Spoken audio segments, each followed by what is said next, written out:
アルデンの筧温泉駅のセクションジオラマ化改造の様子を過去2作やってきましたが、今回は引き続き第3作ストラクチャーの配置と加工を中心に進めていきたいと思います。どうぞ最後までお付き合いください。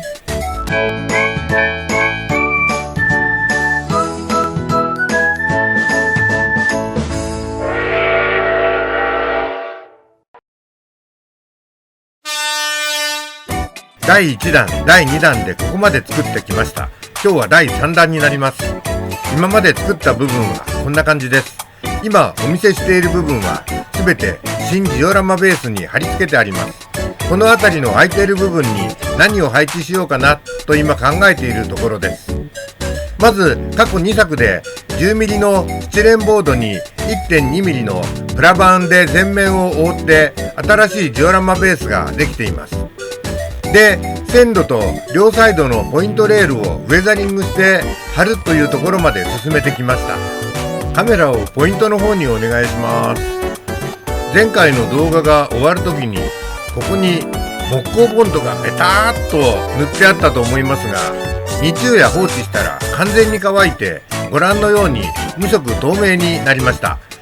また前回スチレンボードを掘り下げて加工していたポイントケーブルもこのように処理ができています。それではセクションジオラマ全体を見てみましょう。対向式のホーム配置になるので、こちら側に今までのホームがあって、こちら側に新しいホームを作ることになります。ここにホームを設置すると跨線橋がここにつくのか、あるいはここにつくのか現在試案中で決めかねています。ちょっと歴史を持たせて、最近跨線橋が設置されたけれど、それ以前はお客さんがここのスロープから構内踏切を渡って反対側のホームに来ていた、こういう動線を描いて移動していたという名残の踏切を作ろうと思います。その上で今はもう使っていませんという感じで、ここに柵を作って跨線橋に誘導する動線を描きます。それから道路の関係ではこちらを見ていただけますか。ここに線が描いてあるように線路を横切って駅の表裏を結ぶ道路を通します。こちら側の道路から駅裏へ行く人と車を誘います。そうなるとこのスペースには温泉街にありがちな娯楽施設や商店などを設置したいと思います。次にこちら側のこのスペースなんですけど、道路沿いに1軒商店を置いて、その裏には樹木を植えたいと思います。はい、今度は反対側を見てください。こちらですね。こちら側にも商店を置いてしまうという方法もありますが、ちょっと雰囲気を変えて、こちら側はここに公園を作って池を表現してみましょう。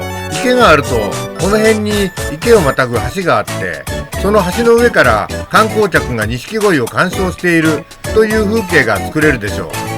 公園の周囲にはやはり柵や樹木なんかあるといいですよね。そうしましょう。最後にここのスペースですが、向こう側と同じように樹木を植えるか、あるいは線路などの鉄道資材を置いてもいいですね。ちょっとした倉庫を配置して鉄道関係者しか入れない場所という設定もいいかもしれません。もう一度全体を見てください。対向式の駅に作り変える作業から始めます。まずは跨線橋がプラスチック製ですっていう見た目をしているので着色していこうと思います。それでは跨線橋を塗るために分解をしようと思います。トミックスの跨線橋は裏からネジ2個で固定してあります。ご覧の位置の奥まったところにビスがありますので、まずそれを外しているところです。ストラクチャーの分解って楽しいですね。ビス2本を外すと屋根が取れますので外します。この時小さなビスをなくさないように僕は塗料皿を使っています。ここからはめ合っている部分を外すだけなので5倍速にしますね。こんな感じで作業しています。分解ができたら次は塗装です。いろいろ考えたんですが、跨線橋をタミヤのラバーブラックで塗ることにしました。はい、野外でラバーブラックを吹いてきました。真っ黒系の古線橋、思い出せないんですが、どこかで見たんです。映像は階段をグレーに塗るためにマスキングして塗装してきたので、マスキングテープを剥がしているところです。次は階段の部分をグレーで塗る作業です。グレーは例によって軍勢のナンバー31の軍艦色です。階段は古線橋から出た部分と下の方3段程度しか塗っていませんね。見えないところは省略しちゃう主義なんです。このまま5倍速で作業をお見せします。次は古線橋の足の鉄骨部分を保持するコンクリートの台座を塗っています。ここもコンクリートなので色は階段と同じグレーで塗っています。ナンバー31軍艦色は実にいい調色なので満足しています。屋根は製品では黒のプラスチックでしたが、こちらは逆にライトグレーでスレートの色合いにしてみました。そこにタミヤの墨入れダークブラウンを流して拭き取ることでうっすら汚れたスレートのイメージを求めたんです。こんな感じです。はい、古線橋が塗り終わりました。前回の動画で塗ったフォームと組み合わせてみましょう。ラバーブラック、いい感じです。はい、こんな感じの液になります。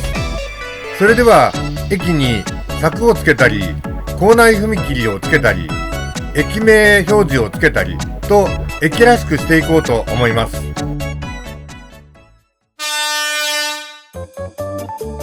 ではここの踏切パーツから塗装します。色はやはりグレー系ですが、いろいろ混ぜてしまっています。軍艦色に近い色です。材料はトミックスの踏切セットに入っていた小さい方の踏切を使っています。まず線路間の渡り板部分を塗装します。渡り板は両側に脱線防止レールに挟まれた形状をしていますので、レール部分を残して中央部のみをグレーにしま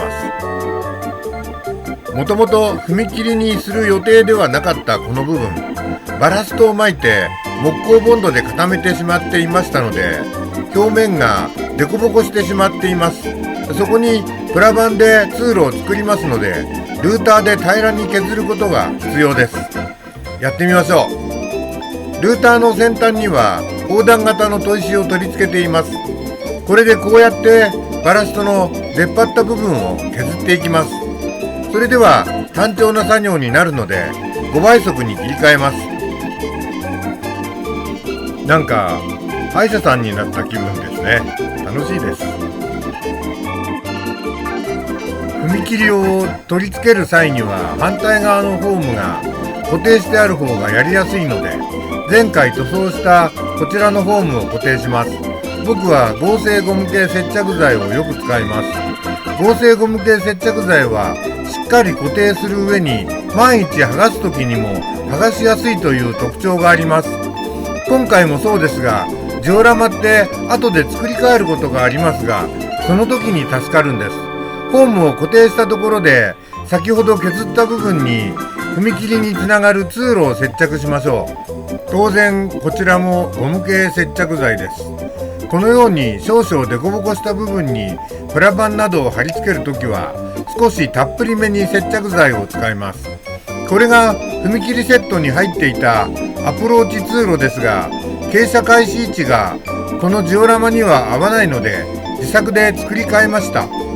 そのため 1.2mm プラ板でかさ上げして、その上に自作のアプローチ通路を貼り重ねていくことにしました。通路と線路際までの高さが確認できたら貼り付け作業に入ります。あ、この部品は違う部品でした。失礼しました。まずは上り線と下り線の間の通路から貼り付けて、次は上り線へのアプローチ通路を接着しています。こんな感じですね。ここはちょうどカーブが終わって直線になる部分ですが、若干カーブが残るので、アプローチ線路には弱い R を加工してあります。次は下り線のアプローチ線路を接着しています。こちらも上り線同様に線路に沿った R 加工がしてあります。最後にレールとレールの間の通路を取り付けます。これは製品についていた部品を使います。R はありませんが、なんとかなるようです。下り線側に引き続き、上り線側にも貼り付けますね。こうやって構内踏切がだんだんと出来上がっていくんです。渡り通路が上り下りのホームをつないだら、次は踏切警報を取り付けます。構内踏切なので、遮断機も警報機もない第4種にあたる踏切です。以前使用していた際には警報機がある第3種踏切でしたが、今では撤去されたという体です。こんな風に頭の中で妄想の歴史を描いて、そうした歴史をジオラマに作り込んでいく作業は実に楽しいんです。踏切パーツが設置できたら、念のため台車からのオーバーハングが長い21メートル級車両で建築限界を確認します。はい、大丈夫です。だいたいできたんですが、この部分のプラ板が高さが足りないのでかさ上げすることにしました。 1.2 ミリのプラ板から形状を切り出して、プラスチック用の流し込みセメントで固定します。5倍速で見ていただいておりますが、貼り終えたら周囲と同色のグレーを塗っておきます。ウェザリングは後で行います。そろそろ取り付けられる部品をどんどん取り付けてしまおうと思います。まずは上りホームの柵と広告看板の取り付けです。宣伝看板に貼るお店などの広告はあらかじめパソコンで適当な店の名前を考えて作成し貼り付けてあるんです。ホームの中央部には広告看板を、端部には柵を取り付けていきます。使用しているのは製品の付属品が中心です。柵はホーム端部に行くにつれ、現物合わせでホーム長に合わせるなど寸法調整をしながら取り付けていきます。取り付けが終わったらウェザリングをします。製品の柵はプラのままですし、真っ白で綺麗すぎるので少し汚します。柵や広告看板にも白で塗装してからが理想ですが、僕はプラの地肌に直接ウェザリングをしちゃいます。ご覧のようにタミヤの墨入れブラウンをどんどん塗るというより置いていくだけ、重力でちょうど雨だれのような表現になってくれるんです。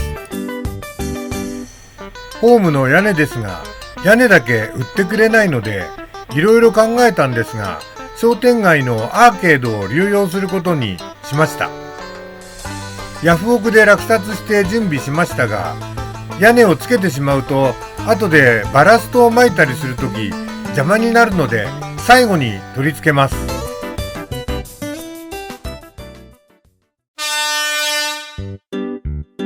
跨線橋のところに駅名がついている、そんな駅ありますよね。そんなわけで跨線橋に取り付ける駅名表を印刷してきました。何種類かサイズの違うものを印刷しておいて、一番適したものをプラ板に貼ってから跨線橋に取り付けます。こんな感じです。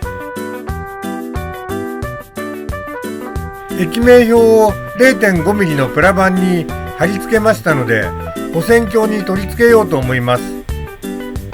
両面テープで取り付けます。今回は跨線橋が黒、駅名看板が濃紺なので、わざとプラ板の縁が残るように切り出しました。では貼り付けます。どうでしょう、こんな感じです。それでは反対側への取り付けは4倍速にしてご覧ください。こちら側もこんな感じです。そしたら跨線橋をホームに取り付けますね。取り付け位置は迷いましたが、構内踏切側のホーム端っこに決めました。ホーム中央付近に跨線橋を持った駅はいくつか作りましたが、端っこに跨線橋がある駅は初めてなんです。端っこに跨線橋のある駅は3両編成程度の地方鉄道でないとありえませんし、後々取り付けるホーム屋根のことを考えても、やっぱり跨線橋は端っこに設置しようとなったんです。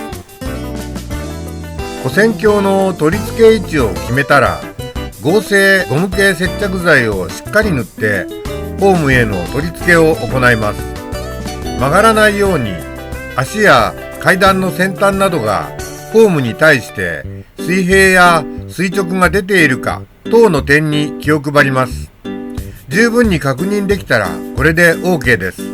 ゴム系接着剤ははみ出しても後でセロテープなどで取り去ることができるんです。跨線橋が固定できたら、跨線橋周囲のホーム柵の未着手部分の加工と仕上げを行います。ホーム柵を跨線橋の足や階段に合わせて加工してはゴム系接着剤で取り付けていきます。跨線橋周りの仕上げですね。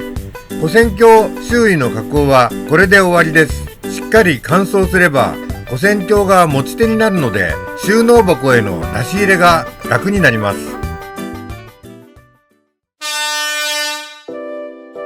電車が交換可能な駅にするための2つ目のホームができたことで、ホーム間などバラストを巻ける箇所ができました。バラストは固まるのに時間がかかるので、巻けるところから始めようと思います。それでは動画が15分を超えてきましたので、今日はここまでにいたしましょう。最後までご視聴いただきありがとうございました。次回は上りホーム、下りホーム間のバラスト巻きや駅前旅館のドレスアップなど作業を進めていく予定です。どうぞご期待ください。もし動画が気に入っていただけたらチャンネル登録をお願いいたします。画面中央の157系鉄分マークをタップするとチャンネル登録できます。それから動画の評価やコメントなども期待しています。ベルマークをオンにしておくこともお勧めします。またお目にかかりましょう。